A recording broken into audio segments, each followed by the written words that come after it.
All right, good evening and welcome to the Mercedes City Commission regular meeting of September 3rd, 2024, 6:30 PM. I call this meeting to order. Number two, I'll establish a quorum. To my left, I have Commissioner Joe Martinez. I have Dr. Commissioner Saldana. On my right, I have Commissioner Armando Garcia and Dr. Howe on the end. We do have a quorum, full commission. Next for the invocation, Commissioner Martinez, if you wouldn't mind, sir. Come pray with us, Miss.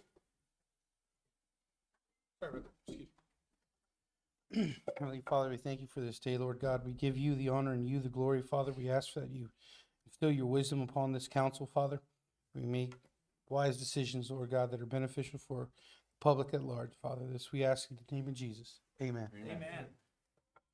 Commissioner Howe, you wouldn't mind, Dr. Howe? Pledge allegiance to the flag of the United States of America and to the republic for which it stands, one nation, under God, indivisible, with liberty and justice for all. Thank you, gentlemen. Moving on to open forum. Do we have anybody, Ms. Secretary? We do not.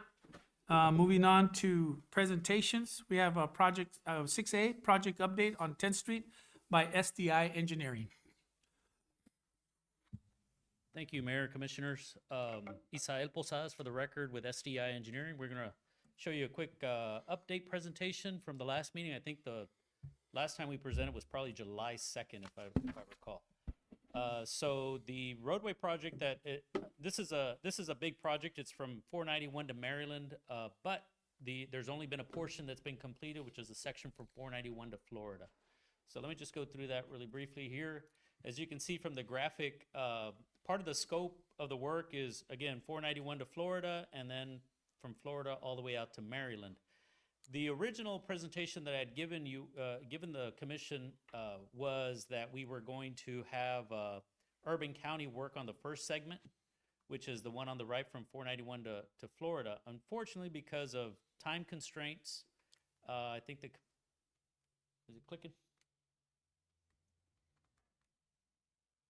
It's not going. There we go. There you go. So you see that portion right there, the first portion up to Florida was originally slated for Urban County to do the overlay. We were just going to reconstruct, but because of timing with the school district and stuff, it was flipped the other way. So now, in this presentation, I'm showing you that the area in yellow is the area that we're looking at having Urban County do the overlay as part of a grant that was applied for. And we've turned in plans to them, so we're working on, they're going to be the ones bidding that portion out, but our scope, or the City of Mercedes scope with their funding, is to tear it up and redo the curb and gutter, some sidewalks that have been identified, and then they would come in and do a portion of it. So it's a shared project between the two. And I think that one is slated for possibly going out for bids. We turned these plans in August, early part of August, over to Urban County. And I believe their schedule is set for somewhere in the October-November timeframe for bidding.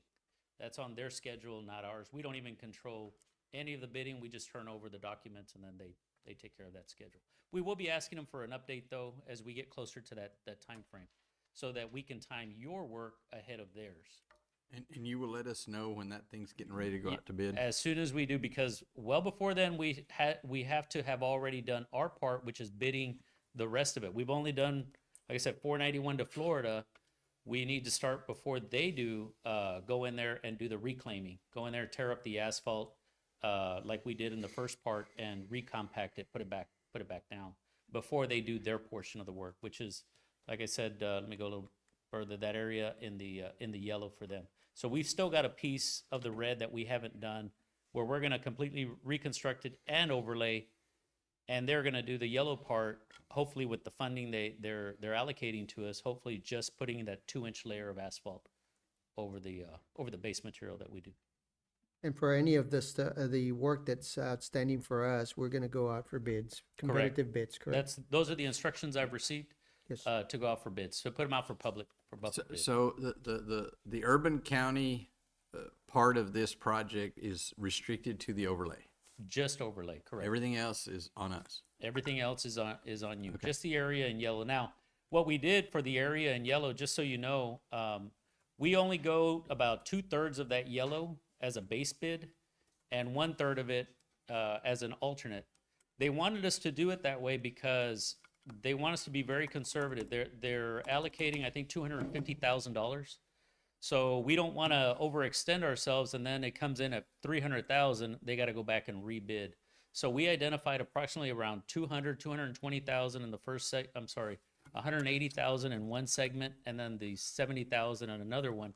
So hopefully, if we can get it all, we get it all. If we can't, well, we won't have to go back and rebid, and we won't lose the timing. And then at that time, I'll come and report to the board, to the council, on where we are as soon as we've got those bids from Urban County.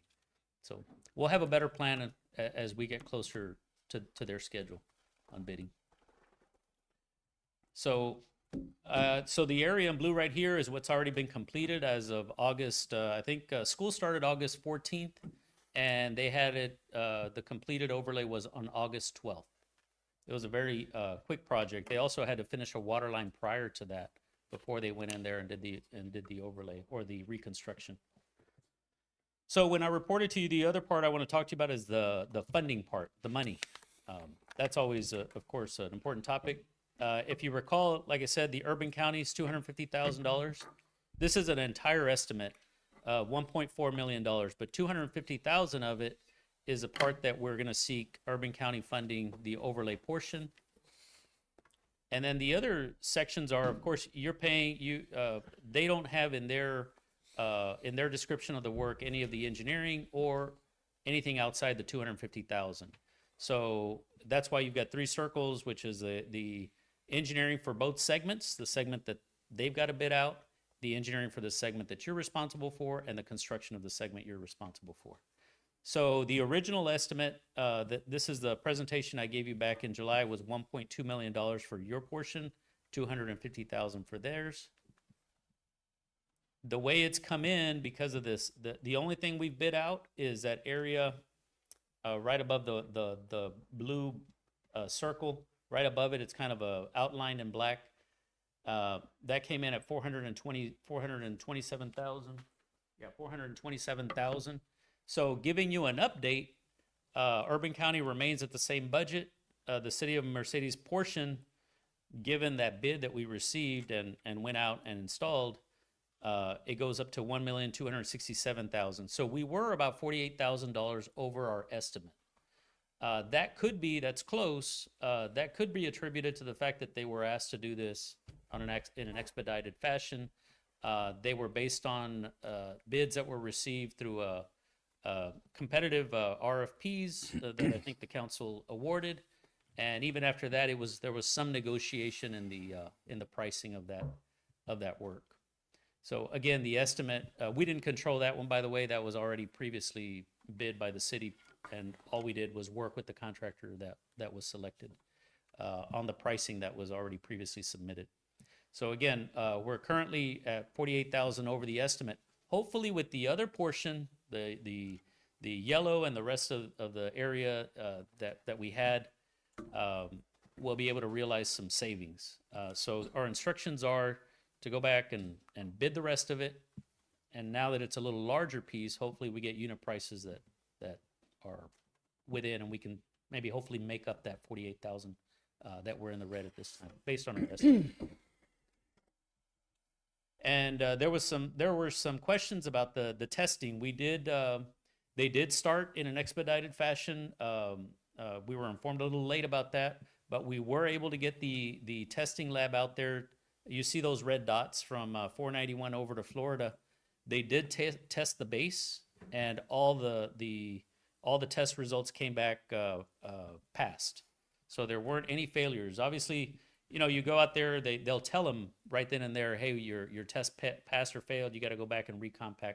But in this case, all of those were the areas that we were able to get tested on the sub base. Now we are going to be recommending that we go back and still take some core sampling. But I'm working with your staff because the staff's the only one authorized to request those additional testing. I'm sorry, Mary. I have one quick Yeah, go question. ahead. When you say testing, what do you imply? Exactly. The materials testing. So in other words, anytime you build a road, you have to test. The way we're doing it right now, we're reclaiming. What we did is we removed the asphalt, Okay. And then we went, set it aside, and then we mixed the existing caliche with some of that existing asphalt as a base material, so we wouldn't have to spend more money in bringing material in. Okay. But that has to be tested. They got to take a sample of that material, take it to the lab, test it under laboratory conditions, and then when they compact it in the field, they come out with a nuclear density machine and check to make sure it's compacted to the specification. In this case, I think 98% standard Proctor. In every case, and all those red dots, they did test it and they did verify before they continued, before they laid the prime coat of the oil, that it was tested and passed. And So we the received- test will show what, the longevity of the road, or? it just shows that it's compacted sufficiently to hold. So it's strong enough per our specification to hold this type of traffic. So what we did is reclaimed 8 inches of flex base. They tested all the way to the 8 inches to make sure that it was compressed, it was compacted per our standard, per the specifications. And then they come in and test the asphalt. And like I said, I am going to be requesting some core testing to make sure that we have the adequate thickness on that asphalt as well. Because it's usually about 2 feet, right? I'm sorry. Usually about 2 feet, give or take. No, in this case, we just did a reclaim. This is better than just overlaying the street. We actually went in there and we didn't cut down to the subgrade. We cut down just the base material, the caliche, if you will. Okay, I understand. And we had to remove some material because what happens is if you reclaim everything that's there, it ends up with a big crown and then you put another layer of asphalt. So what we had to actually do is remove some of that so we get it to the 1.5% side slope. We don't want, there are some guidelines for us even for walking and things like that. You don't want that crown to be really high. A lot of cities, they just overlay over the same one and you end up with 3 or 4, 5 inches of asphalt. We didn't want to do that. What we did is we reclaimed what's there, recompacted, and then put a fresh layer of 2 inches of asphalt. And then the gutters were laid, the ones that were replaced were laid on top of the asphalt, right? On top of the reclaimed material, the caliche mixed in with asphalt. They crush it up and then they come back and compact it. You guys are the ones that made the street? No, we're not the contractor. We're We're the just the engineers, engineer. You did a lot of your staff did a lot of their own dealings with the contractor. When we were called in, we made sure the testing was done, and then we verified. Who did the final walkthrough? Do y'all? We've done a walkthrough. There's still some pending items on the punch list. I think they had a water line break at one of the streets. The water line was not part of our scope. They did the water line first. With your expertise going through the initial walkthrough, what would you rate that street as far as satisfaction? As far as longevity and that the road is going to last based on the test results, we're happy with that. As far as the ride quality, it's got a little bumpiness to it. The only good thing though, it's in our opinion, it's although it's not smooth in some areas, you got a little bit of that bumpiness. In our opinion, with time, that will settle itself out. The areas that we would be concerned with is if we had long rolling dips. What causes bumpiness? A lot of times it's the machine itself when they're laying the asphalt. Because what happens is they get these trucks and they pull the asphalt machine. The asphalt machine doesn't move itself. It's being pulled by a machine. A lot of times there's too much vibration. And when they're laying it down, it's not laying down, because we got 2-inch thick asphalt. I had, and of course, this is total aside, it had nothing to do with this project, but on the street where I live on, that street got paved several years ago, and there was a Coke bottle, plastic Coke bottle that got cooked right into the street. Yeah. And how in the world you end up with a Coke bottle in the middle of I don't know, maybe they It's probably Tossed it mixed out. in. Somebody's drinking water and they threw it into threw it the in asphalt there, machine and and let it it. just Thought went it would right, just right melt. into the asphalt. I tried to pull it out, but I was afraid I'd end up with a pothole, You so I would. just left You- it alone. You would have ended up with a pothole more than likely. So you said that the water's not part of the scope. The water line installation on our plans, that was So another. whose scope is it under? Because I'm real curious why we end up with a water leak so quickly after we have new water lines and a new street. That was, I believe, Real Delta Engineering did your water line design, and Okay, so another presentation. Are we looking to, Albert, get that little piece patched on Iowa and 10th Street? Because it's still a bit of a slow. As a matter of fact, I think all we did was throw caliche on it and not enough. You have traffic passing in the mornings heading. They have, that's one of the Westbound. punch lists. Is that the one with the water line break? I believe Where they so. patched it? Yeah, I don't even think they put caliche. I think they put gravel. It seems Yeah, like it seems they like it backfilled because with they didn't gravel. do, because you can see where there's a bit of a dip, and that's what I'm concerned. The cars coming that's- westbound, they can't move to the east. They're gonna hit that dip. And it could cause a Oh, problem. we're still doing a punch list. We've done a punch list. Mainly it's cleanup, but like I said, you'll see it right here. This is as of 30 minutes ago. This is starting at 491. There was one area, the worst of the areas that had some ponding water, which by the way, it drained really nicely compared to, a lot of other areas. The only area was right there on the left-hand side, but that has more to do with the driveway of the resident there. Had we gone in there and repaired that, you'd be repairing a whole lot of driveway on the left-hand side that we just passed right there. Going back to my question, my apologies. Now, when you talked about the bumpiness, Hang on a of second. course, Can you pause that? Because Yeah. I want to get back to that when he's done. Actually, I want him to get further down to Iowa if possible, because I want to show. so Well, I want to see the condition of it now with the rain, if you don't mind. going back to the bumpiness, and you're saying that within time, driving through there, but is there any other way that we could mitigate this? I mean, would possibly going through there with a roller, would that work as well? The problem when you over roll it, you run the risk of disintegrating the asphalt. That's why what we did, we actually had the lab come out and do what's called a rolling pattern, which meant that we had them run their machine over it. The lab goes and tests it. You're not compacted yet. Do another four rolls. So they'll 4 more rolls. Then they go check it. Okay, now it's compacted. So now we know you have to do it 7 times. So that's a rolling pattern. So the problem is when you over roll it, you run the risk of hurting it more than you want. Because we've thought about, well, maybe we go in there and put some wheels on it, the wheel roller. Can you guys pause it right where that car's coming out? Yeah, you'll see it right there. I'll get a little closer right there. Right there. Right there. Yeah, that's a patch that they had. But They that's haven't going to fixed get it. corrected. That they're supposed to fix that. I hope so, because if- right now you got westbound going that way, eastbound this way, and you can't go anywhere westbound. That's a pretty good little dip right there. Normally, the asphalt contractor would not be fixing that. It would be the waterline contractor. In this case, it's the same person, so he's gonna have to do it under his waterline contract to repair. He already knows. I believe your staff has notified him. Actually, I think he did the repair. They did the repair. So they just have to come back and do it. So we've got it. We didn't identify it, that one in our punch list, other than tell them it's there, but it does fall under the warranty of the waterline installation, not the pavement installation. If I may, so as much as we all hate to get into it with the Facebook monsters, right? But at the end of the day, there was, I have a couple of questions because of, how rumors are, right? I just would rather quell those right now.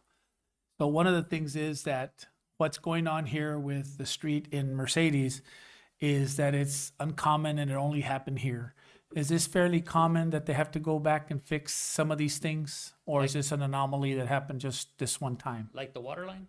No, I'm talking about the little rough patch. The roughness, it's not the entire street. They're just patches. No, but I mean, does that happen? Yes, it does. And it's fairly often, right? It does. The only thing about this particular roadway and what is different about this roadway is that I know the city was under the gun to get it completed. Right. And they only had about a week to tear it up and compact. Matter of fact, that's why I'm saying we were notified they'd already started, and we were playing catch up to make sure we at least tested the strength of that base. Yes. Because they had the school was about to start on the 14th, so I think that might have contributed to some of that in some areas. By the time I got my inspector that checks this stuff, they already moved because they were worried about weather. They were worried about not finishing on time. So that might have contributed a little bit to the final quality. But as far as longevity, we feel fairly confident with the test results. And going back to the original way, I wanted to try and see if this is the case. So what I understand from you is it's not abnormal, not the reason why, but the actual, what we're dealing with today, correct? And I think the other thing that you said that that is probably gonna fix itself, right? And then thirdly, that, because another one of the rumors is that, I don't know, the people that were complaining, I never knew any of them to own any type of company doing this kind of work, but at the end of the day, they're still complaining, right? Yeah. Is that there was only 2 inches of this and 3 inches of that. And so at the end of the day, you tested the compaction and the depth, and they met the specifications that we required of them, right?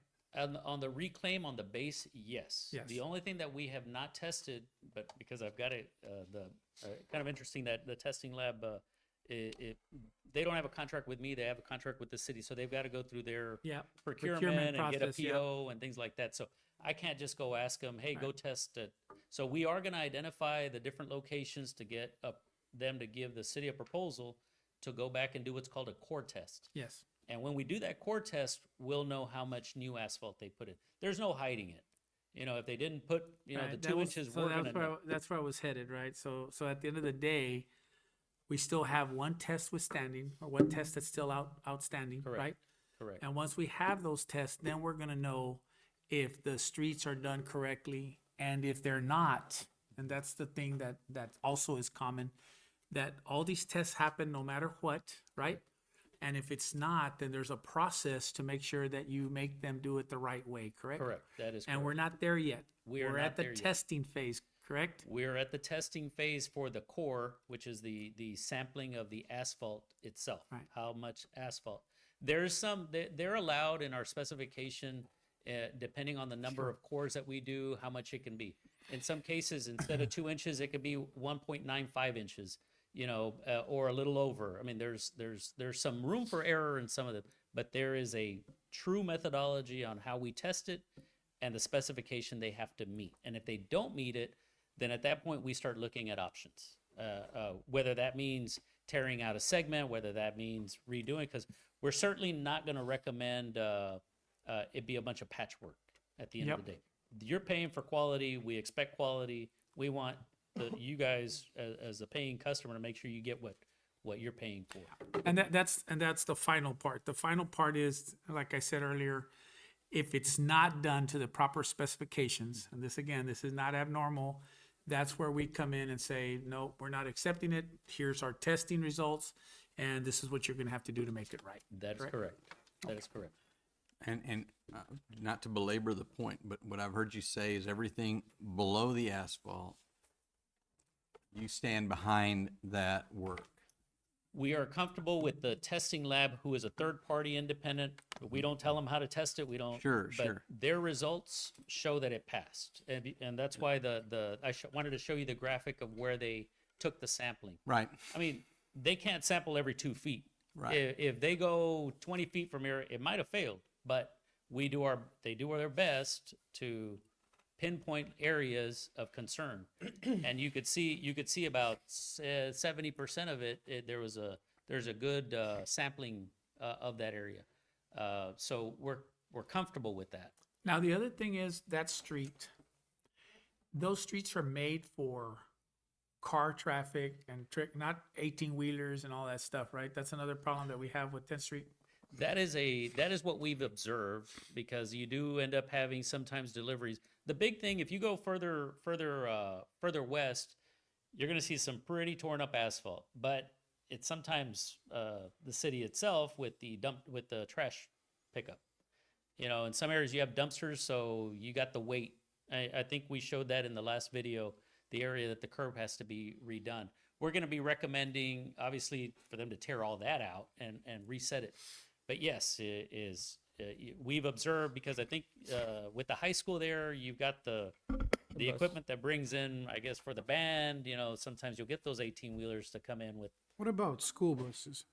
School buses, I mean, that's normal traffic. they're not bad. That's not The a. reason why I say it is because you're talking about 3 schools that are within that radius of, mile 1 all the way to Maryland. You got the high school, you got the middle school, and then you got an elementary school, and you're talking about high traffic with buses that go through there. So that's pretty good weight going on all year round, right? That is correct, yes. Well, as long as school is in session. And, I mean, this was designed as a local, street, you know, for local traffic. But yes, over time, I mean, you can't expect a road, I mean, we could have gone in there and, I mean, there are different options. We could go to 12 inches. But then that would have been, instead of 427,000, that'd have been 700,000. Mayor, You and know, we had to, I'm sorry, I didn't mean to cut you No off. problem, My Ross. apologies. I was just going to say, Mayor, in relation to this conversation, this has been, I don't want to compare one to the other, but this has been something that people in Capisao Terrace have brought up because now they're noticing truck traffic going through when they miss the entrance of the travel center and they'll use that one road. So in comparison to what you're talking about here today, that's a road, as an example, that if we don't put up a notice about through traffic as far as 18-wheelers are concerned, those roads can deteriorate quite faster. Is that correct? that is correct. That's why though, you'll see cities putting up axle load, max axle load requirements. Yeah. So that you don't have the truck traffic, but it also takes enforcement on your side to make sure they don't. I just wanted to make sure now that we're kind of talking in that deal about making sure we put notices. Maybe that's something that we should look down the line as we fix these streets, right? I mean, how much- Identifying areas of heavier loads, yes, that is, I mean, you can have an 18-wheeler from time to time, but if you know a place where, like you said, they miss regularly making turns, turning movements is a big deal.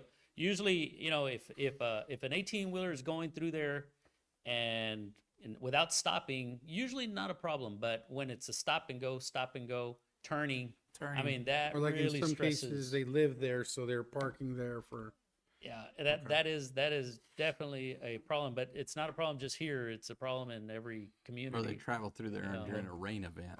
Yeah. And just like again, FYI, I know that for a fact, I know because I made the connection with them, that the PD is working with DPS weights and measures.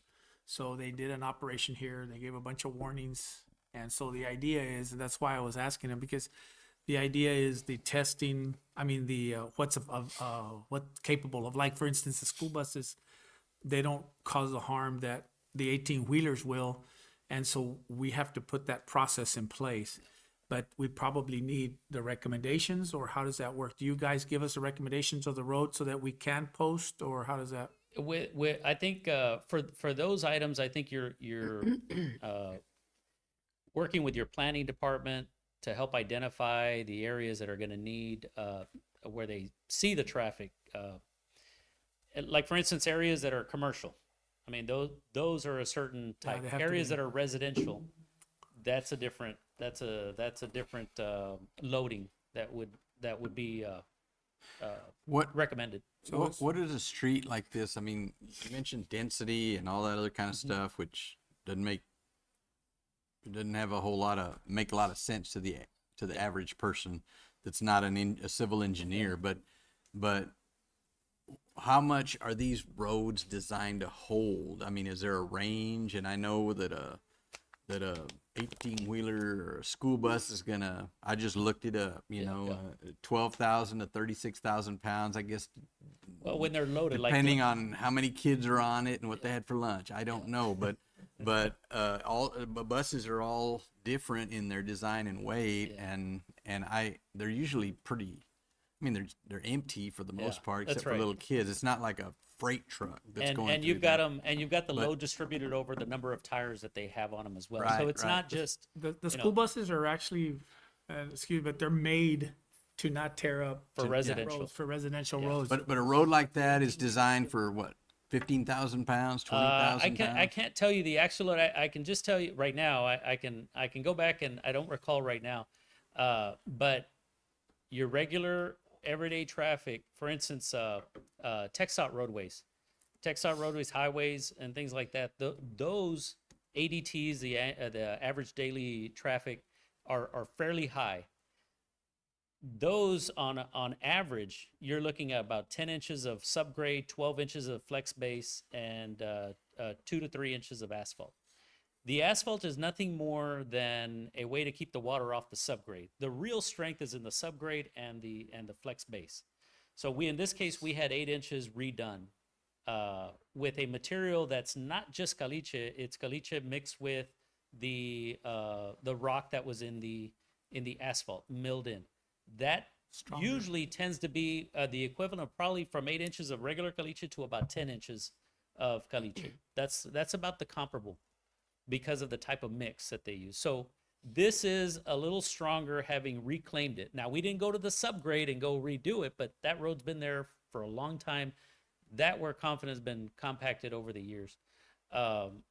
We're not finding even on 10th Street, even further down, we're not finding that you have complete failures. You just have a lot of surface failures, mainly due to poor drainage where you have the dips and the water sits there. It doesn't matter if I give you 15 inches of caliche, if you've got a dip and the water sits there, a road is not intended to hold water. And if you can, as you can tell here, those are minor puddling.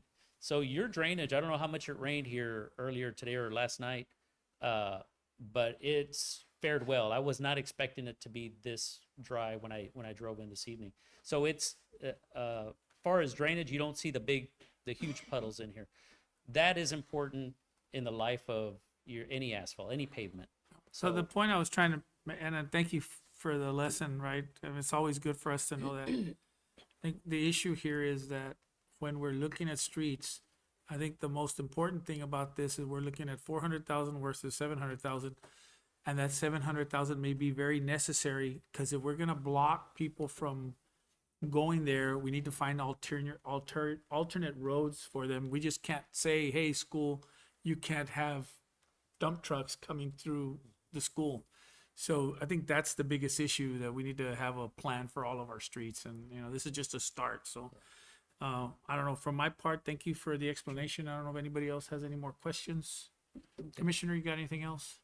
So I'm Good good, info. Thank you. appreciate it. Thank you very for. much. for And the- we'll let you know when we get the results on the final test. I'm on the edge of my seat. What's that? On the edge of my seat, yes. Yes, sir. Thank you very much. Moving on to B, public hearing regarding the voluntary annexation of Las Cabañas subdivision. So I will go ahead, brother.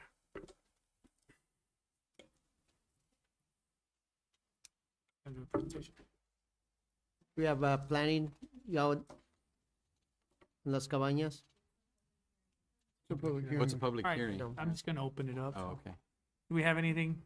Nothing to read out? Okay. So it is 7:04. We now have a public hearing open. I'll have it open till 7:08. And it is for the voluntary annexation of Las Cabañas subdivision.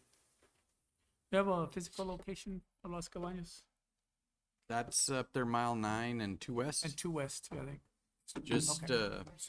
Just east of mile 2 west, I think. It's very close to San Yeah, Jacinto. San Jacinto, between the two, right? Right, Right.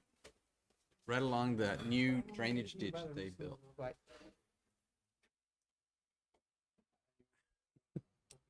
Good evening, everybody. My name is Juan Alonso, project engineer for Altex Engineering here in Mercedes. This is Raul Guerra, who is a developer.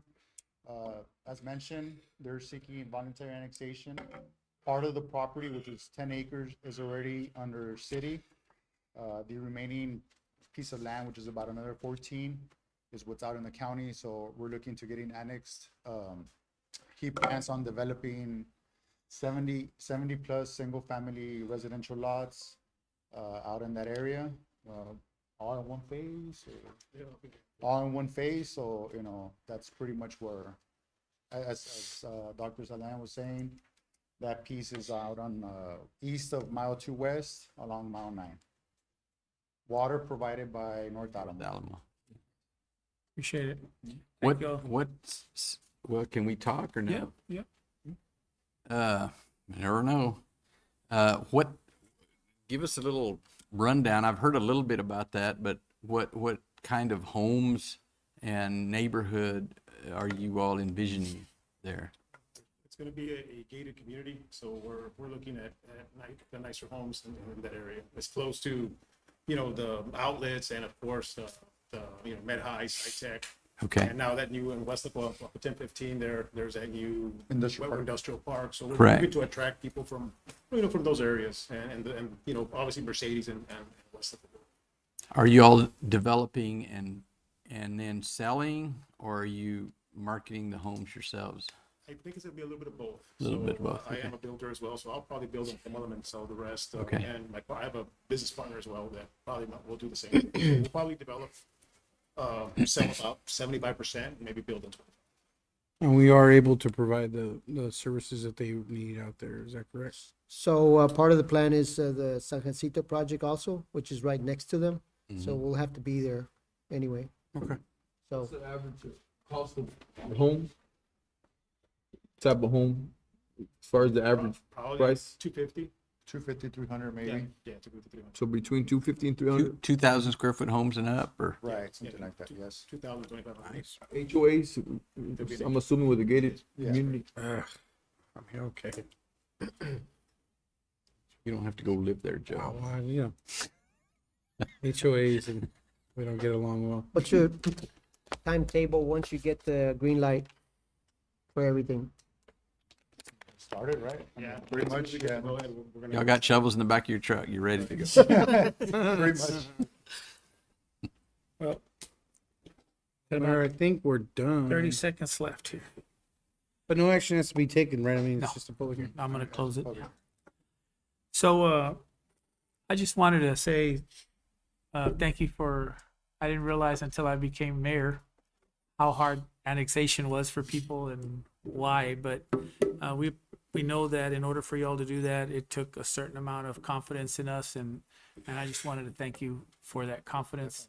And, I think you're gonna see a much better, return on time than maybe historically. So we just, we're part of the team with you guys, and we appreciate you being part of our team, okay?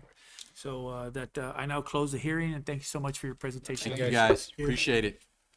Moving on to item C, presentation update on lighting by Arredondo. Just the guys we're looking. Welcome, gentlemen. Howdy. Didn't have time to do the fancy PDFs that he had. We're working on, we came out here and took some pictures of some of your lighting. I know you had some concerns with the park up there at Las Flores or the subdivision. Yes.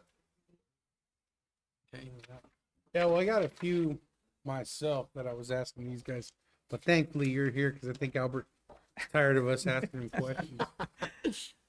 Actually, real quick, if I may, Mayor, would that be okay? That's fine. While he's handing them out, Yeah. you can ask questions. So my question, Albert, was we have the lamps downtown on Texas Street. They look a little faded out.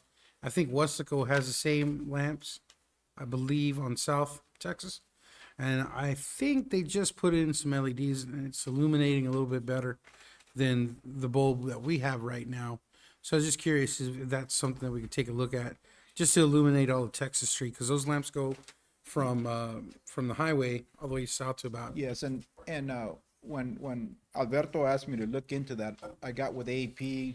We always have to go through the formality of getting it through the city, working with Javier back then, trying to get all the numbers, and they finally give us the Excel spreadsheet. You're supposed to have 100 of those lamppost type lights in the city of Mercedes, all right? And several cities like Pearsall and other cities have been steadily changing them from the high pressure sodium to the LED lights, all right? When I look at the lumen output of these lights, the old AEP high pressure sodium light used to put out 10,000 lumens, just a number, okay? The new LED is supposed to put out 9,500. Oh no, which is, you can see them. You can see the difference all over town. which is 500 less, all right? Yeah. But what I was proposing to do, and that's part of what I'm here today, is we've already got approval from Alberto right there, the State Farm building and the Casey Hall. There's a strip right there in between the parking lot, and I wanted to convert 5 of those to LED, leave the 4 right there in that parking lot by the Casey Hall alone, and have those installed. Then we can go out there, look at them. I'm gonna go out there with a light meter, and they should be brighter, okay? But as an engineer, and you had an engineer here, we like numbers, right? It's kind of like, does it look brighter? Yes. Is it brighter? I want to know that before I tell you to commit to 100 of them, I want to know that it's brighter, or at least the perception that white light is brighter than the yellow light, all right? And the conversion is going to be $137 per light. The cost from AEP, the monthly rental, is going to be the same, so that's a wash. So you can convert all of them for $13,700. So 137 a light. Like, $137 a light. can't go to Home Depot or nothing like that. You, yeah, I mean, to me, I mean, guy can it's ask it's a for it. no-brainer, right? They're gonna maintain them. But no-brainers is what get engineers in trouble, right? It's like, oh yeah, let's just do them all, you know, but I don't want to do them all. You hired me to do a job. Like you asked them about the streets. I want to put 5 of them, then I'll go out there and I'll measure them. I'll give you the numbers. And once everybody gets to look at them, everybody's satisfied, let's just change them all. And I'm glad because those lamps are the ones I'm talking about. As a matter of fact, when you guys leave right now, you'll be able to see them.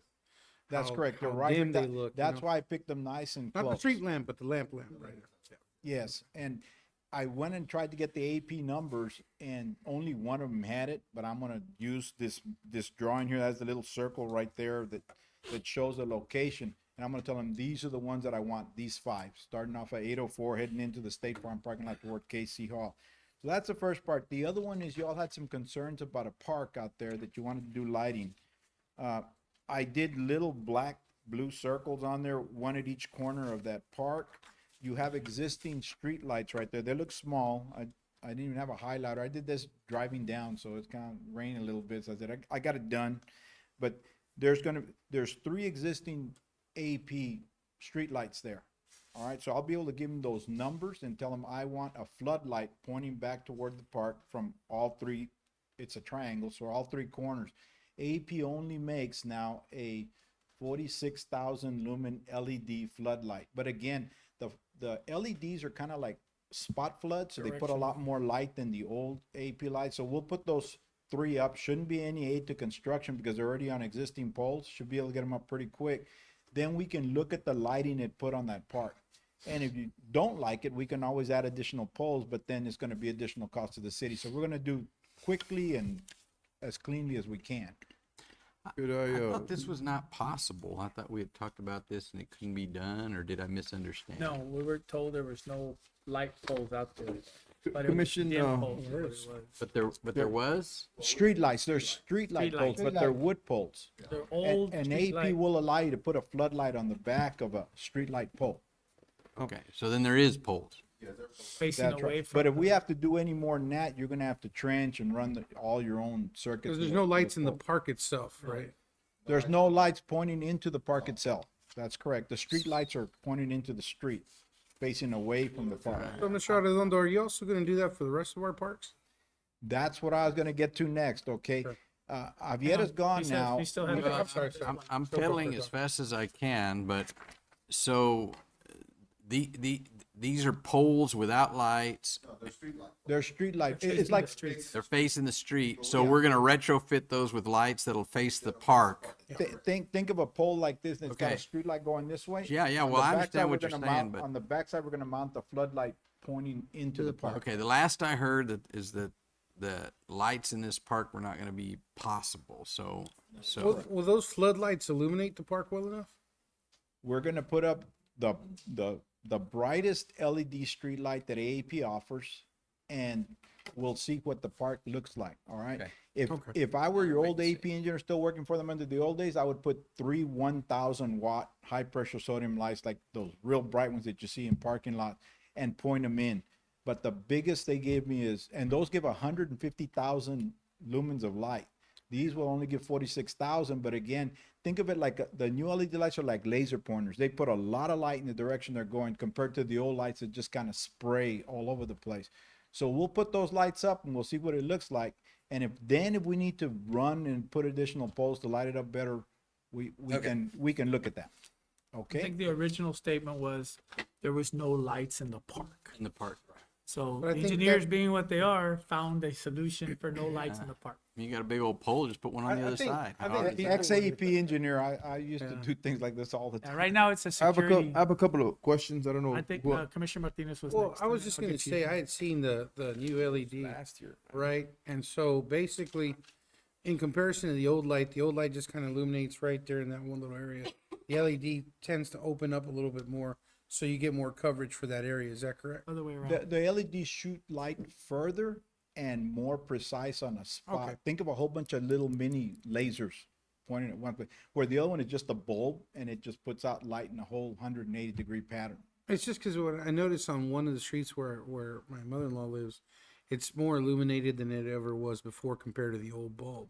And it just seems like the old bulb just kind of concentrates right there on the bottom as opposed to LED that covers a big wide range or a bigger area. The LED actually points a whole bunch of little light bulbs straight down and in a pattern that goes outward, where the other one was just, you're right, it just, Eventually it It's just turns a into ball. a fog. Viola. Okay. See, because I think that was a concern for most people in that area, is just if kids are out and about in the park and you can't see them, it's hard to tell what's going on, right? So, yeah, we're gonna get with your parks department before we get to the next thing, because when we first came out here, we went out and looked at a bunch of parks where you all said that the lighting was very bad, and what we found was floodlights hanging down and, just out of disrepair. People had knocked them out with rocks, so we went back and asked AEP to repair them. Whether they ever got repaired or not, we don't know, so we need to go back out and revisit the parks and make sure. Your HEB park, again, always has concerns with not enough lighting. We went out there and looked at it. Again, a lot of it was out. We asked them to repair it. Went out there with Trinity Engineering. You all are looking at Christmas lights and stuff.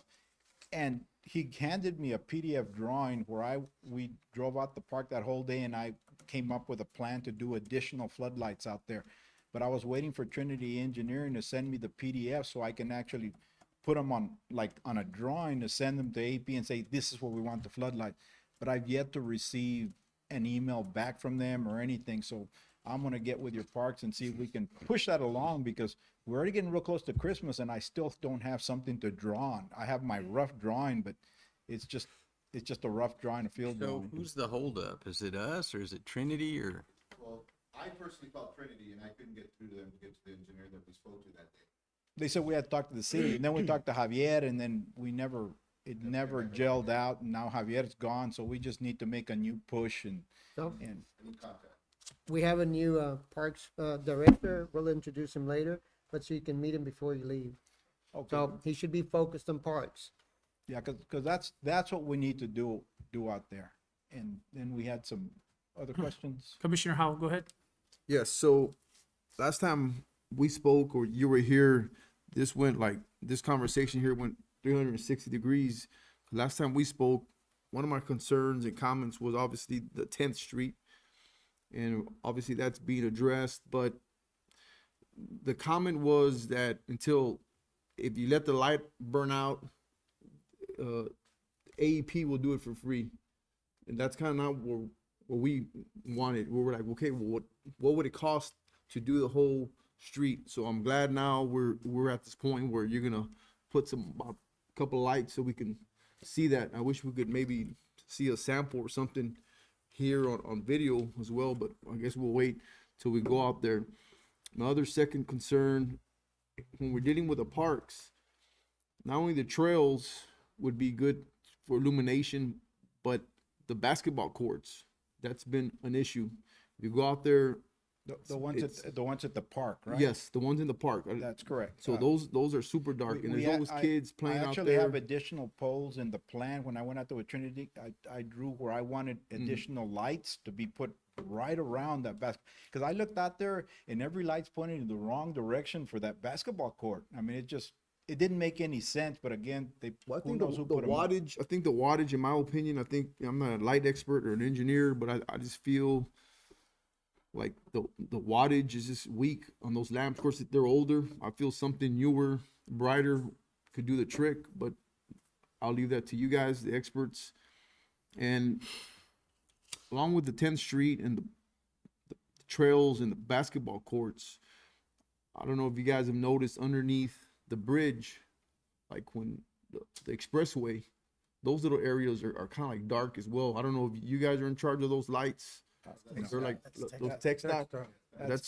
That's another. we can bring him here. if One of the you'd great like. mysteries in life. Yeah. So I've had my little battles with text Who's dot, especially during the responsible? floods. But maybe we can bring them at those points. But those are critical as well. And- So and that's I'm what- just thinking, just targeting areas of high traffic and intersections of lights, like where there's the railroad tracks, those type of areas. Maybe areas where we can identify where there's a lot of traffic, even under like a stop sign, in the city, where there's some lights that are, at one point they were out, or they come on, are some of the lights delayed? Because I've noticed, like, when I go jog, some are on, and then some are not on. but then eventually they turn on. What could that be that issue? Sometimes the bad ballast, sometimes the bad photocell that really just needs, it just need to be maintained, and that's what we did at the HEB Park. We went out there, and Adam went out there, and we flagged every pole, because AEP won't come out at night. You just kind of have to tell them, check these lights out during the day. And that's why I said we need to go out there again and flag what's not working again, but I also need that drawing from Trinity so I can add all the lights for the, because we went out there and we went out there at night, we saw, it's so dark, and then some of those lights are pointing totally the wrong, and then you also have one, there's a concrete skate park out there, and that thing only has one light for you the wanna whole call it thing, and that. it's like kind of ridiculous, you know, unless you don't want people out there at night and you just have it for security, but it's kind of nice to have general lighting. Well, that's what, for those basketball courts, but that's what I'm saying, like, I guess identifying those lights, which I think you guys were going to do. We haven't visited here in a while, but I think those are good. But also just give us a cost estimate of, look, like I know right now you brought us something that's good. At least we know, and then we can see if we've allocated some funds, or, you know, Albert's, he does magic sometimes, so I'm Well, sure he could. the HEB Park, we did almost everyone just by aiming lights on existing poles or adding them, so 100%. it'll keep the cost down to a minimum. I just need that drawing, and that's why I was already getting frustrated, because I said, if they don't send it to me, I can't get back to you and get the AEP and just say, let's do this. And my last comment and concern would be if you guys can just look at some solar power lighting, some options for us as well.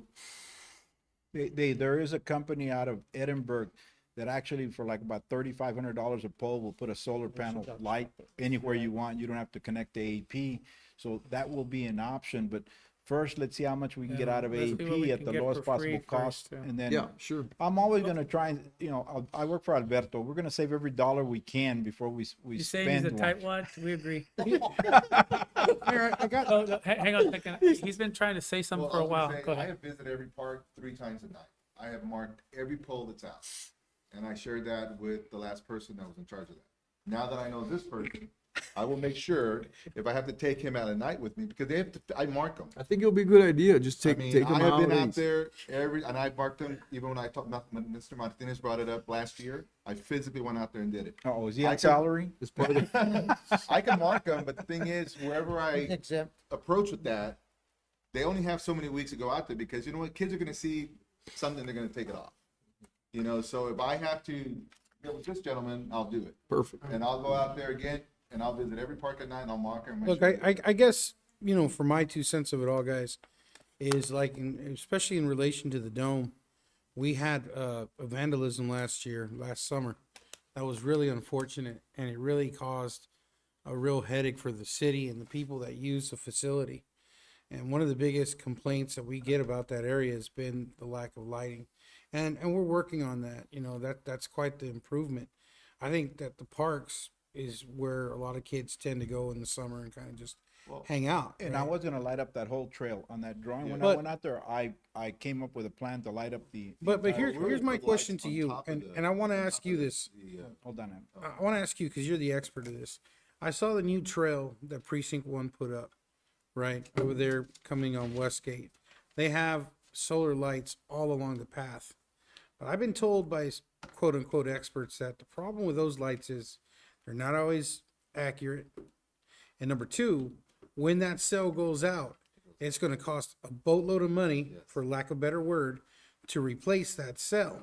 So in the long run, it's not as cost efficient as one would think. Is that so? And that's why at this point, because they just came out, I still tend to let AEP do what AEP does best. Let them worry about the maintenance, and we just pay that monthly charge, because nobody ever tells you about the rest of the story. Most of the LED lights that came out, and you notice, you go to Walmart, you go to HEB, and you see the little blinking Christmas lights and other LED lights, because the original design of the ballast for the LED lights was for them to operate in 90-degree temperature. Well, when are we at 90 degrees down here, right? So the minute it goes above 90 degrees, the ballast that turns them on, the drivers, they fail.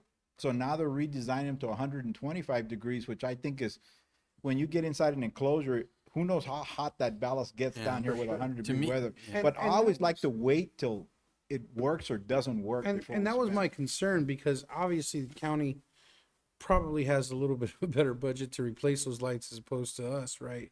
But I had been told that, and I just wanted to ask you that question because, like Commissioner Howe, I thought it would be great for us to try to maybe go solar, but again, I'm told in the long run, you're gonna end up dishing out more than what it's gonna cost. Well, we can watch those other lights and see what happens, but if we have to, I There's mean, some options if of you, it. if you have to, you have to, right? It's just, I'm gonna try and go every other option before I go there. Now, I did want to bring up, before we get out, I want to switch to one other subject because I've been researching ERCOT now with all this new power, lack of power in the grid, has now raised the rate that they'll pay you to get on demand response program to $170,000 for every 1,000 kW you get off. Now, I know you have emergency generators. We're going to audit them and see what you've got. But they have qualifications on what kind of generators you can and cannot use. But other guys will pay you 70,000 for 1,000 kW. So one of the things that we started talking to Alberto about is we're going to look at the generators you got. We're going to see what we can do, play in the program, and the money that we get, we can either buy better generators. It'll give you the 170,000, or we can get generators for other buildings where we actually need generators. But let that program kind of pay for itself, you know, and kind of just ease into it. And then maybe somewhere down the line, out of that budget, pay for somebody to maintain those generators to get it off of your back so that you know when they come on, they work, you know, and if they can pay for themselves, it'd be a great program. So that's something we're going to be looking at. That's a great idea. Speaking of ERCOT, well, first off, I've never found solar panels useful except in places where you don't have electricity, and they just don't work as well. But maybe there's technology where they do, and if they do, they're very very I'm on the expensive. camera and on record And here, if and they I'm gonna break, tell you, yeah. not yet. Yeah. And but I mean, if you don't have a choice, great. I mean, That's I correct. understand. And if you're on a trail in the middle of nowhere, it's the most cost-effective way to do it rather than running electricity and conduit all the way up and down a trail. But just leave that aside and go back to asking you whether you've looked into all these solar panels we have all over the city. And I've asked several times, and presumably that those are benefiting us in some way, but I haven't seen any numbers on that. We actually yet. had one of our and there's some clients- over at the waste treatment plant. There's obviously these here. And We actually had one of our clients where 4 or 5 years ago, they offered a proposal to do solar panels. And the proposal was for $750,000, okay? Fast forward to just this last year, and it kind of gives you an idea, the solar panel companies might be making a lot of money because they came back and they donated the entire project, all right? And they're paying for all the maintenance for 25 years, and all we got to do is keep it up for 7 years. So when somebody gives that kind of money away and maintains it for you for 25 years, and I stepped a little out of the way and let their attorneys and the client's attorneys hammer out the details, because that's just a lot. And I said, the savings dropped their bill in half, but that's still a lot of money. The payback for me would not have been anywhere close. That's why I turned on the project 4 years ago. But I think they're charging too much for the solar panels still. There's a lot of revenue in them. But if I can get the guy to come over here and do it for you guys, I mean, hey, we'll take it. You know, it's one of those things where if you can get it for free, I think it's great. But if you can't get it for free, I think it's still too expensive. I got a free horse one time. Cost me a lot of money. Yeah, but when they offered to maintain it for 25 years, it's kind of hard to walk away from that Yeah, horse. 25 years, pretty good. Yeah, I know I'm giving you guys a lot of information, but there's some good stuff out on the horizon. I think we can do some great stuff. So just kind of to close this deal, you're gonna do that deal right there over between the Knights and that area in the middle, right? That's correct. You guys are going to see what you can do about Colonia Las Flores, correct? That's correct. You're currently looking at everything at Civic Center or HEB Park to see about realigning or replacing, That's correct? correct. And then, I'm sorry? Adding more power also. That was Okay. another project that was out there that we need to find out where they're at. How much is And I servicing think- that area? And I think Trinity was working on that, and that may have been what slowed it down, because I told them, well, if we do these lights, you don't need to run power over here, you don't need to install lights. So I know that in a sense, I was taking business away from them by doing it the other route, but it's the right thing for the city. Sure. You know, Well, that's your job's to protect us. So that's HEB Park, and then the other project you're working on is Texas Street, right? Yes. On the lights that, to see if we can do the 13,700. Not gonna really tell you what we're gonna say. So those are the main ones that you wanted to report on, correct? Yes. Okay. And Alberto probably get an email from me tomorrow, the next day, with an email that he sends to AEP to authorize him to put those lights in. Okay, and in the Texas. meanwhile, we still have the program, because I know that fire and police and public works are supposed to be reporting lights that are out throughout the city. And are they providing you that list yet? No, but there is a website, and Adam can work with whoever's working with them, where if they're out there and they put a ribbon around it, it usually has a number on it, we can So I report think it. they're uploading the number to the That- system, That'll work. but I wanted you all to put pressure on IEP. That was the last meeting. That we provide you, or if you all can run that report, or they're lying to us, whichever, right? But I'm pretty sure that they're putting it in there. I So think- if you guys do see that, is that so that we can keep pressure on AEP? Yes, and- and Daniel Lucio, I think, is your. Yes, is your Daniel, current guy. yes. So that's what we're gonna put pressure through and make Perfect. sure that these things get I know who fixed. I'll call for lunch tomorrow. Thank you. There you go. All right, we'll take care of All that. right. Thank All you. right, thank you all. God bless you guys, and thank you for the presentation. Thank you. Moving on to item 7, consent agenda, approval of minutes for meeting held August 19, 2024, August 26, 2024, and August 29, 2024. And then, and then we have item B, approval for third quarterly financial report. Mayor, make a motion to approve, item A. I have Commissioner Howell, On the motion for agenda, item item 7A. Do I have a second? I'll second if Commissioner Howell will do that for item A and B. Yes. Did you have a question on B, Commissioner Howell? No, my apologies. all right. For item, approval for 7A and B, All please. right, I have a motion by Dr. Howell, second, Commissioner Martinez, correct? All those in favor say aye. Aye. Aye, all opposed, same sign, motion carries. Moving on to action items, present, discuss, consider, possible take action regarding official ballot and vote for election of Region 12 Director for TML Board of Directors. You want the background real quick?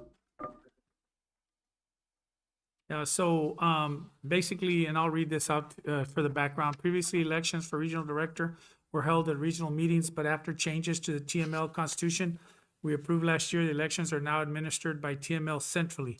TML has 15 regions and each have a seat on the board during even number years, and the even number regions are up for election. The city of Mercedes is entitled to one vote and must be by majority vote of the city commission.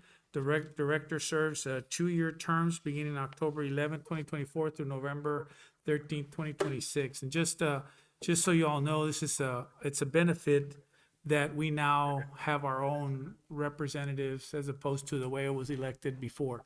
So it's a great opportunity for us to put that in there to get our voice heard. So the two candidates is one for Region 12 Director is Victor Sebastian Sebi Haddad. He's a commissioner out of McAllen. He's an incumbent, currently an incumbent. And the other one is Brian L. Martinez, commissioner, and he's out of Brownsville. Mayor, I'll make a motion to approve for the Victor Haddad. I have a motion by Commissioner Martinez. Do I have a second? I'll second. Second by Commissioner Garcia. By a show of hands, we need a majority vote. That means 4 out of 5. That's Sebi, right? For Sebi, yes, for Sebi Haddad. Please raise your hand. Okay, it's unanimous for Sebi Haddad. Somebody give Seb a call. All right, thank you very much, gentlemen. Moving on to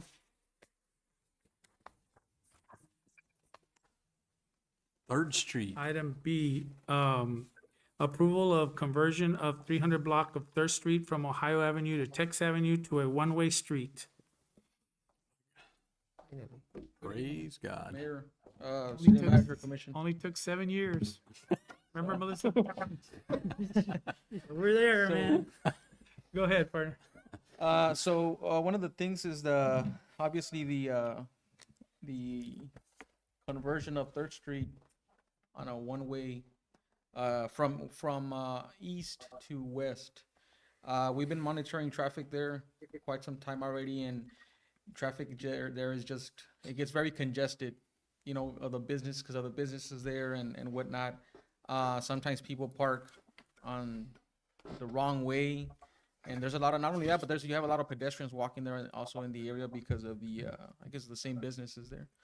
So, that's we haven't had an accident there so far, but I mean, it's just a matter of time for something to happen there, especially when you're going from Ohio to traveling westbound to Texas. I mean, once you get to that stop sign, there's a lot of, that corner, right, the right side. yeah, left sometimes side you of have Park. to pass that stop sign to even like see if there's any traffic flowing south or north, right? So, I mean, and that's just been an ongoing thing.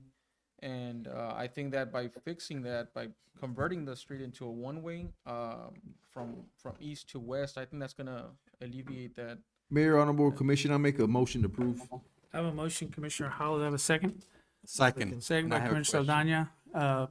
Go ahead, Doc, I got something. Okay, you said east to west, but the backup says west to east, and I would think it would be west to east. Yes, I I would think think it's that the west to traffic. east. would I'm be sorry. Yes. Well, yeah, you're gonna have traffic flowing from the west side, To from the east Texas side. to the From east side. Texas to Yes. Ohio. From Yes, Texas to from- Ohio. From Okay. Texas to Ohio.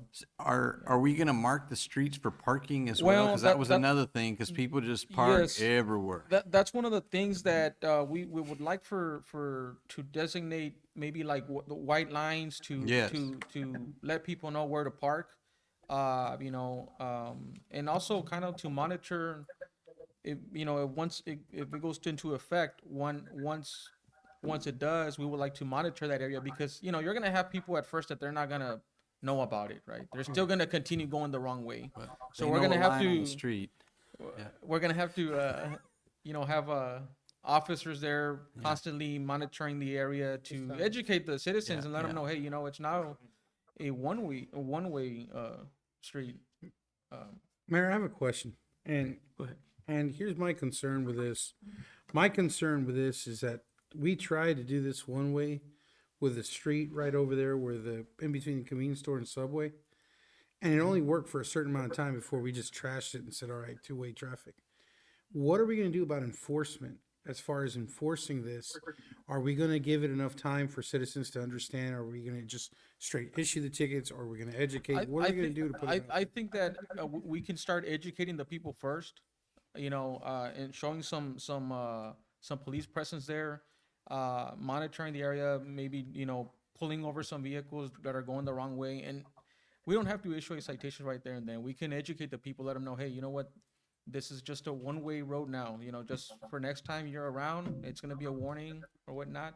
Next time can be a citation or whatnot. Now, you had mentioned about labeling and putting for parking.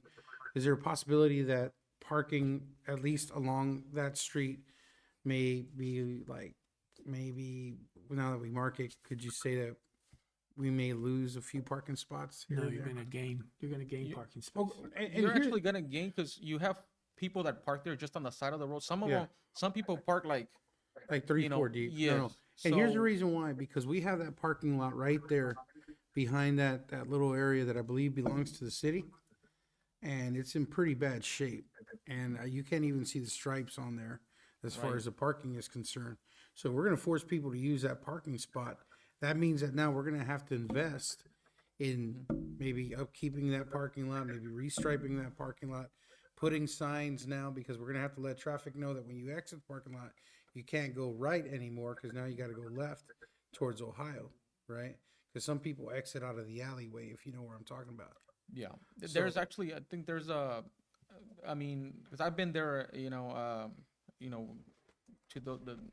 I go out eat and Eat for pizza. or whatnot, Yeah, pizza a lot. so sometimes It's okay, man. It's okay. sometimes that back parking lot gets really congested to the point where people are parking on the side or even on that alleyway, just trying to go cut their hair with Martha's or going to Formacio. So, I mean, It's just something to look at, Mayor, because that parking lot, my understanding is we're responsible for it. Yeah, so I think the process of this included, I'm not saying fix the parking lot, but the process included marking the parking spaces, coming up with parking schemes that would most benefit the businesses in there. And I think also in talking to a lot of the people, including the people that work in that area, the problem is because of the way the street work and people are trying to get into parking and stuff, it's dangerous for them to walk across, and that's why they don't use the parking lot.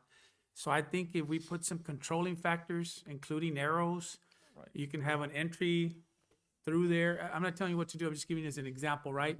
You put an arrow going into that alleyway that says you can only go in there, and you do 2 exits on Ohio, that they come up with some kind of scheme like that that works for them. That was the concept. And the only part that was left out was the part about fixing the parking lot. I hadn't thought about that. I thought about striping it.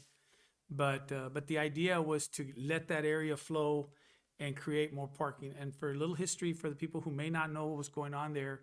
So if you have a truck, a big old truck, and I know who the guy is, I'm not gonna say his name, but he's got a big old truck, he parks there, and a little car parks behind him, that truck leaves, and another little car comes and parks behind him.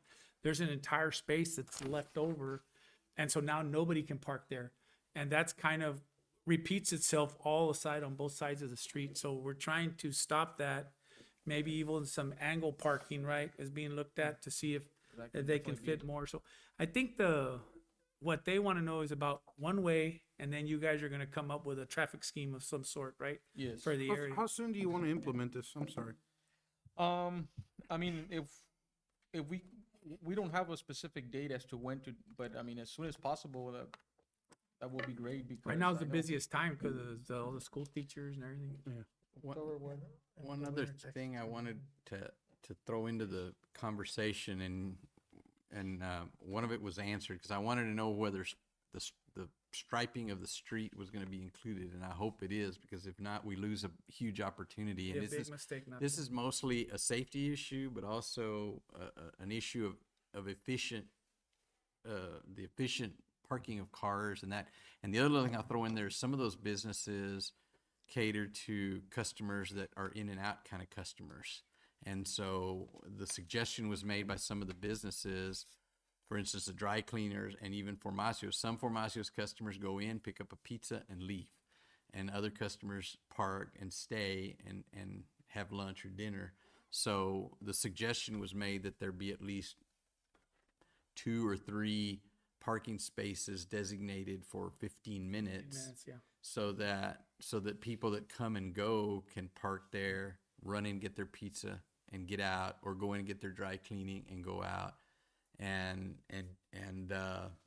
they can come and go. So like the mayor said, we're not trying to tell you what to do, but that's feedback that we get from the businesses. So to the extent that maybe we can designate 2 or 3 of those, especially in those businesses, hopefully they'll be around for a long time. But if not, I guess we could paint over the 15 minutes, but hopefully they will be, and that will give in and out customers some options, so they don't have to go park down at the funeral home, run and get their pizza and go all the way back.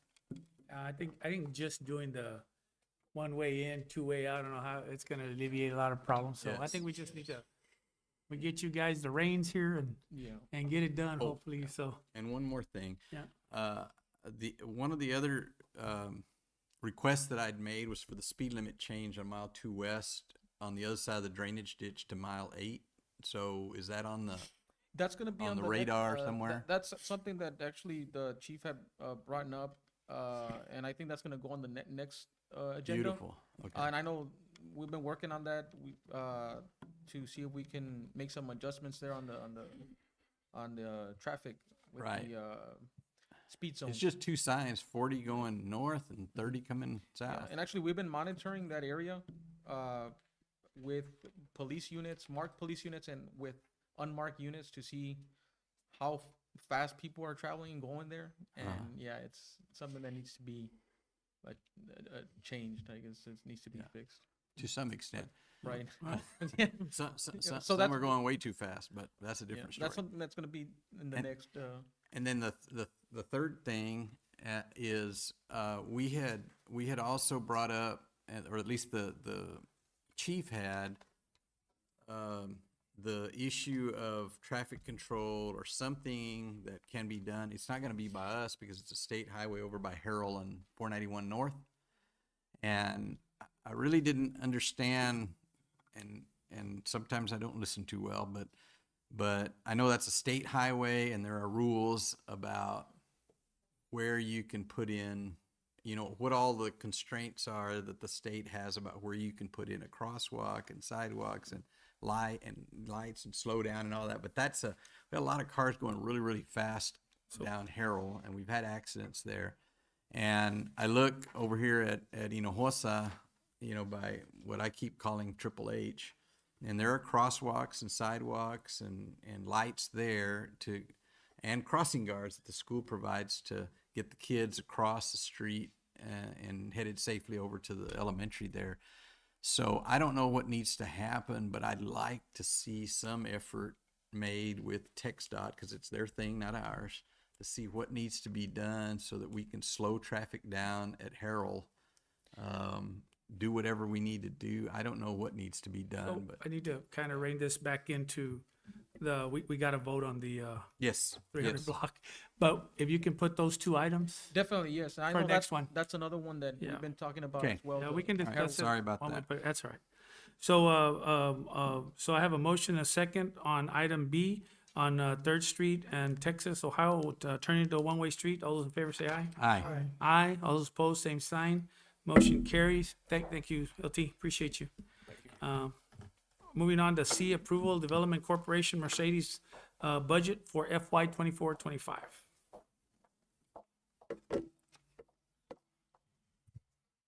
Does everyone have a copy of the budget? Yeah, I'm kind of tracking it down here. It's sideways. There were some significant adjustments from last year, which we reviewed at the last city commission meeting, I think sometime last month. The EDC will be funding Little Nashville. The outlet mall payment was adjusted to reflect the total anticipated sales tax revenue generated. The project line items identifies unobligated funds with the condition that we do have that one big project this year. The DCM will be funding a lot of marketing projects, and we will continue the citywide maintenance program, including refurbishing the booths. Okay. So when I saw the budget, one of the concerns I have is, and I don't mind if you guys, the little Nashville thing, I enjoy it too and all that, but what my concern is that I know that you all saw, I guess, an increase, right, in the funds from the mall, correct? Is that Yes. what? Is what I'm concerned about is that we've got projects coming, right? And that we're all I know we had some meetings about tightening up our belts to invest in that. So I want to make sure that we took all that into account without sharing what we can't talk about, right? That's in executive.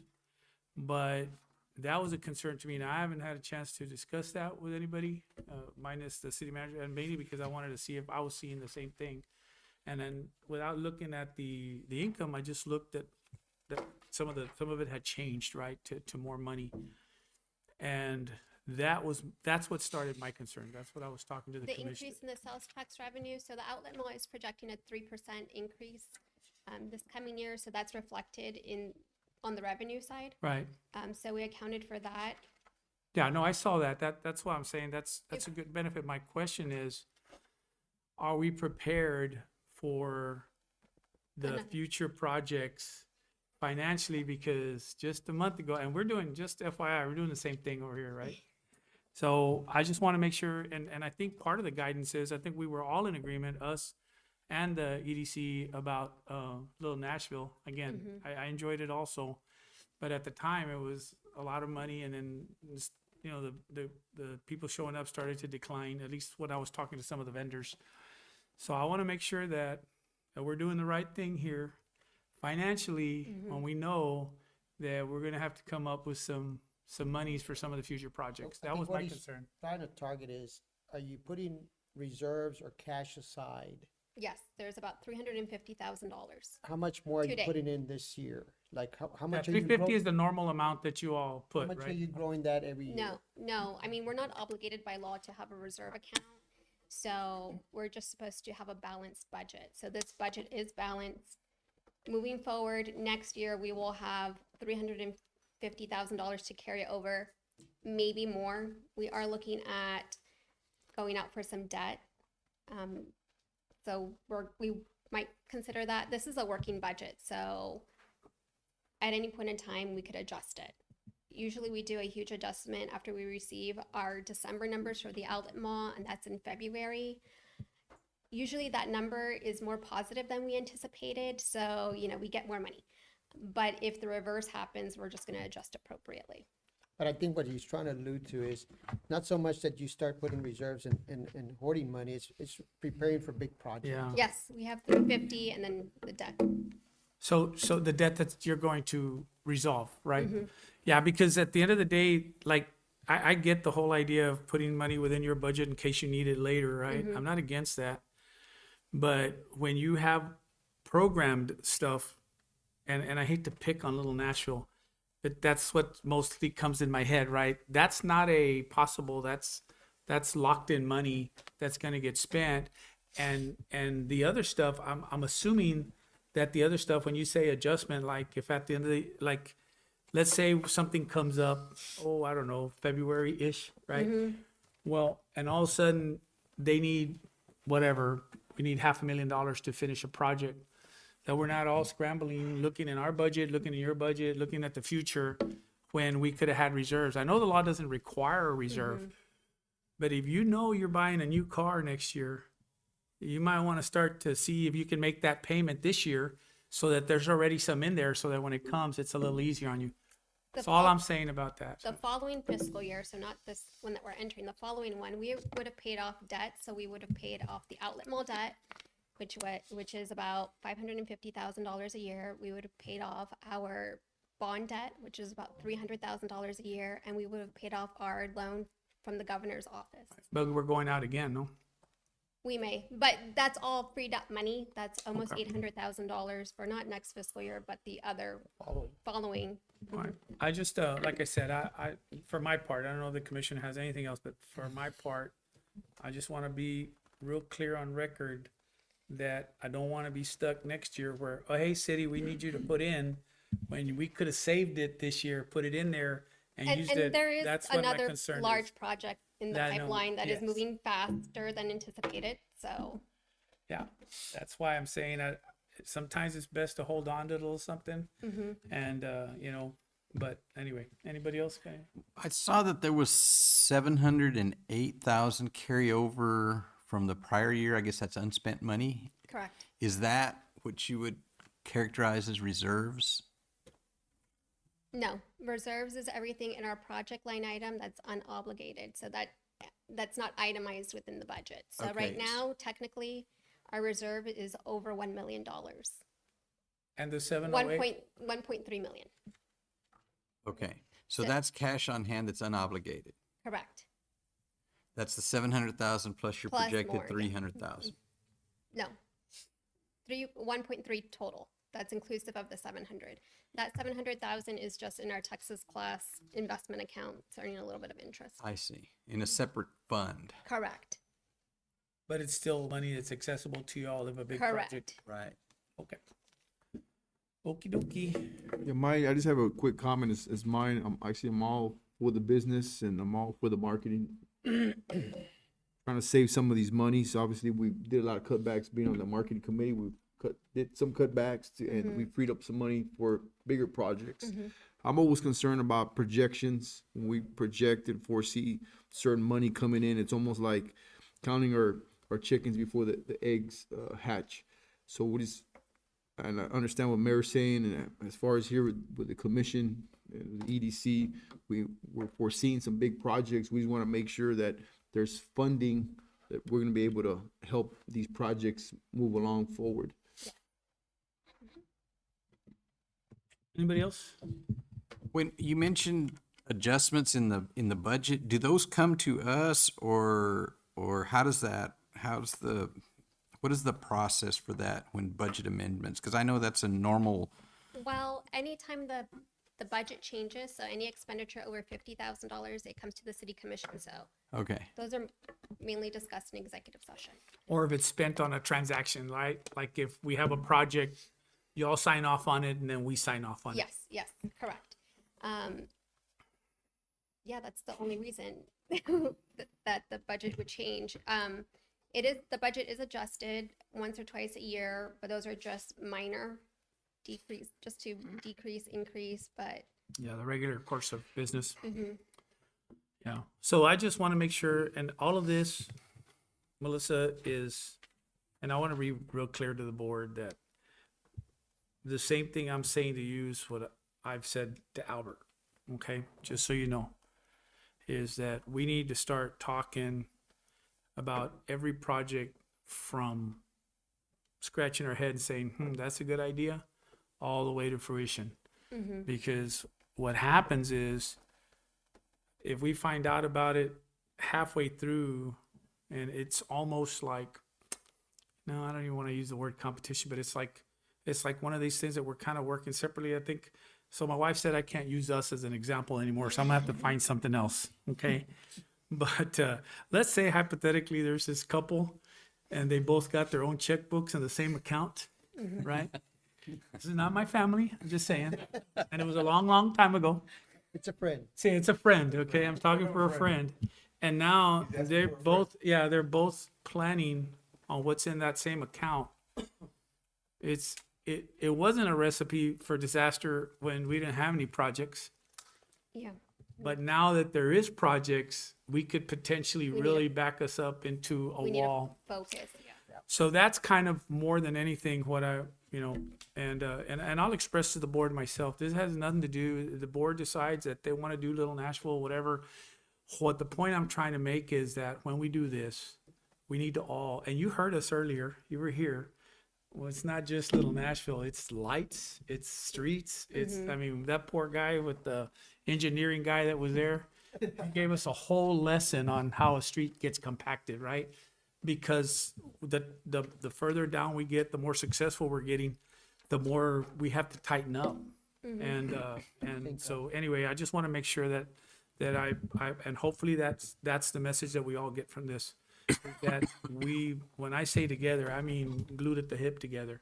Like we need to be and it needs to be us to you too. Same thing, if we're doing something and you don't know about it, you need to tell me so that we can make sure that we're on board with working together. It has to be on both sides, right? And having said that, and I want to make sure I make it clear for any public may be hearing out there, all this is part of success. And it's been a very successful endeavor between the city and the EDC and the community. Very successful. We're seeing stuff that we'd never seen before, right? So that's why the caution in every penny, not just y'all's penny, but ours as well.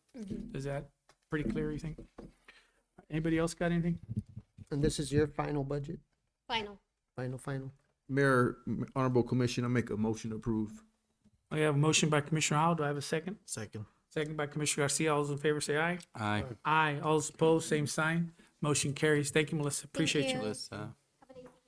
All right, moving on to item 9A, approval of resolution 2024 through 26, authorizing signatories for requesting funds pertaining to the 2019 flood HUD most impacted and distressed HMID competition, CDBG-DR. Mayor, make a motion to approve. I have a motion by Commissioner Martinez. Do I have a second? Second by Commissioner Saldana. Any discussion? All those in favor say aye. Aye. Aye. All those opposed, same sign. Motion carries. Moving on to item B, approval of first reading of ordinance 2024-11, amending zoning ordinance number 26 to include new zoning class R-TH Townhouse Residence District. Mayor, make a motion to approve. Forego the reading. Forego the reading. I have a motion by Commissioner Second. Martinez. I have heard Commissioner Garcia. Second by Commissioner Garcia. All those in favor say aye. Aye. Aye. All opposed, same sign. Motion carries. Item 10A, approval of interlocal agreement between City of Mercedes, City of Wesco for animal control operations and impoundment. Got hot in here all of a sudden. Yeah. Oh, it was cold. It was cold, right? And all of a sudden. I don't know. I kind of got Pretty hot. good, man. Anyway, otra vez, LT. What's up? Again, Man. on the animal control contract with Westlaco and Mercedes, there's really not much of a change that happened. It's other than it used to be under public works, so now it's just under the Mercedes Police Department. Mayor, make a motion to approve. Motion I by had Commissioner one Martinez. remark on the proposal. There's just an issue with risk management, Lieutenant, and I was wondering if Wesco would be open to also holding us harmless, because we're holding them harmless, but if we could do it mutual. I'm sorry, what, What was There's that? holding harmless the city of Westlaco Oh, okay. from the part of Mercedes. So and it's, She wants to do the reverse yeah. also. So are you saying, Marty, that in the contract, we lost you halfway through. On the contract, we have a whole harmless clause towards Westlaco's favor, but we don't have one towards Mercedes' favor? Correct. Okay. Probably because the city of Wesco developed the agreement. Yeah. Well, you can approve it So, conditionally. yeah, that's what I was gonna say. I have a motion to approve it conditionally Let me that go it ahead gets and corrected. rescind my motion to approve conditionally, Mayor. You take yours back as well, okay? So, let's try it again. You wanna try it again, Commish? Yeah, well, no, I made the motion right. We have to say, that we're making the motion conditionally, correct? Yes, on the That's what it condition says. that they add the, whole harmless on the Yeah, side on- of the city of Mercedes. Well, on the condition that we had the whole harmless on the side of the city of Mercedes, please. I have a motion by Commissioner Martinez, second by Commissioner Garcia. Is that all right, Counselor? Marty? Yes, I'll send you the language, Lieutenant. All right. Okay.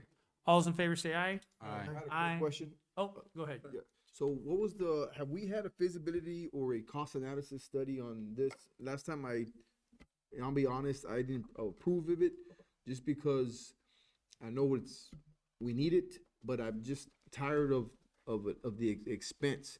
So is it something that eventually could we take care of at some point? Have we looked into that, or is it more cost efficient just to hand it over to Wesco? Well, I mean, it's something that has to be discussed, right? But obviously, I mean, we're paying $150 to shelter a dog. One dog. One dog in West Lacos, and we're taking about 15 to 20 dogs a week. I spoke to animal control and just to get an idea of how many dogs they take a week. Okay, so it's how many dogs you said? 60 to 80, so let's say 70. Well, 70 a month. no, 15 to 15 to 20 20. dogs a week. Okay, so 70 dogs a month. Times 150. That's 10,500. So $10,500.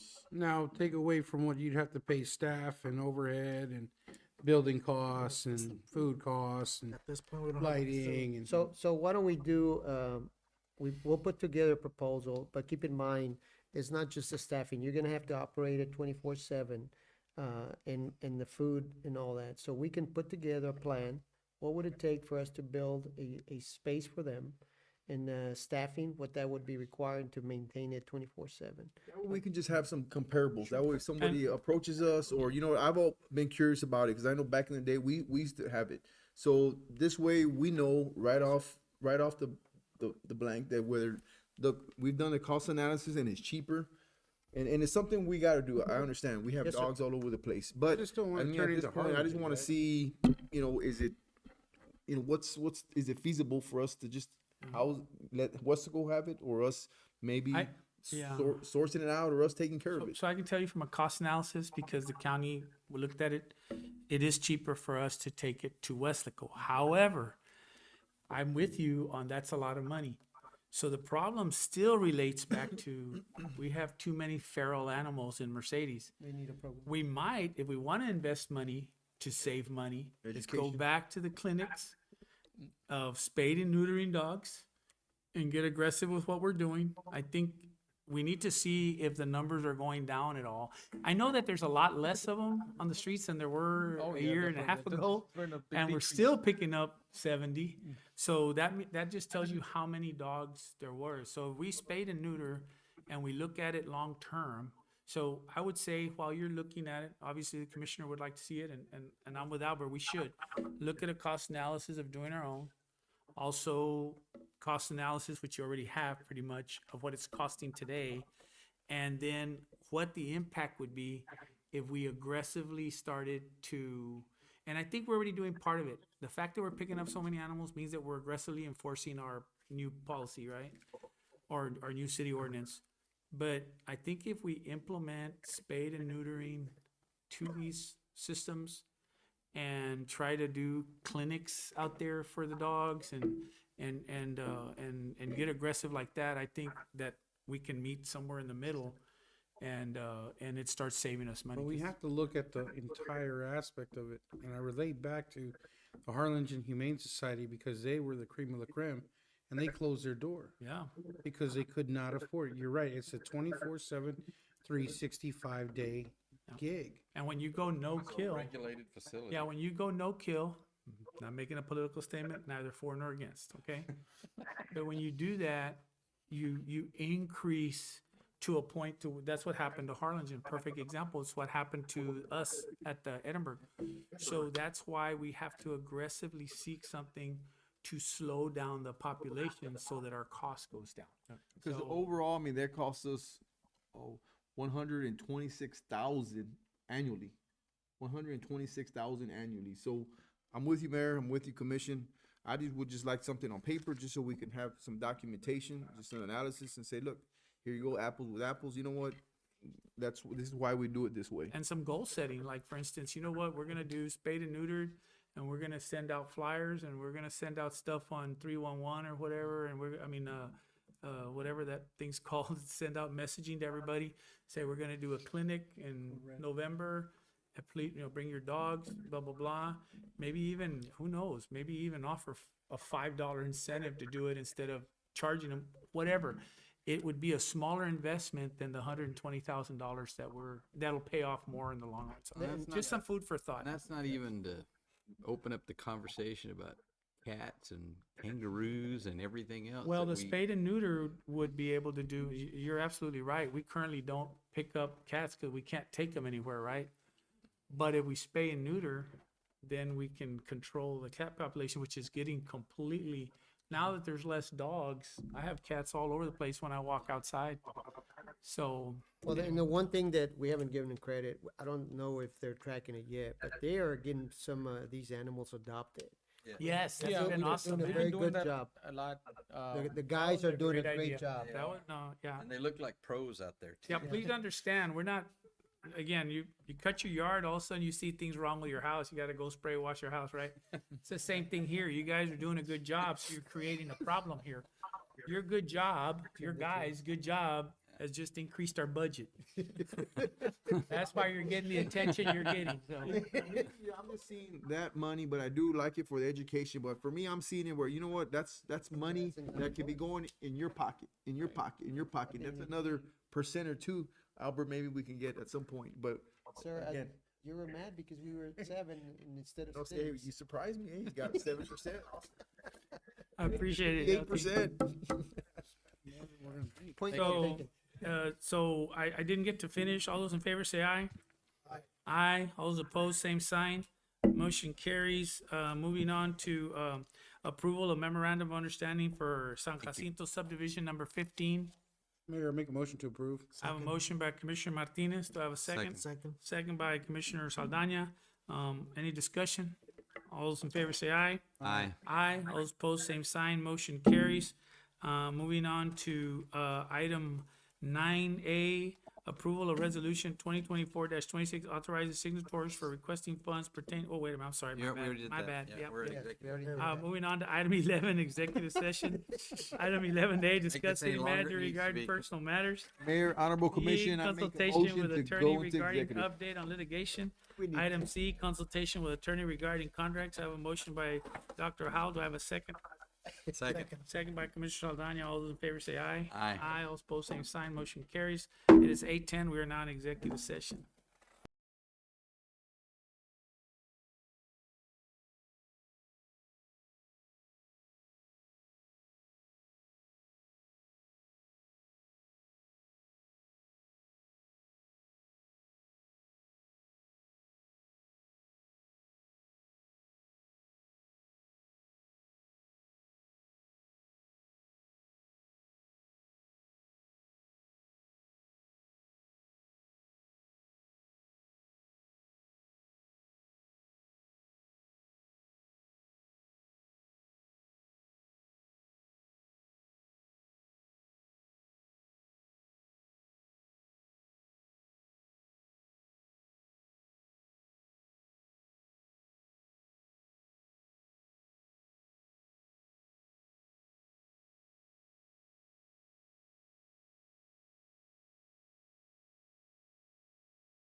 All right, it's 9:16 and we're back in open session. I believe we have no actions to be taken.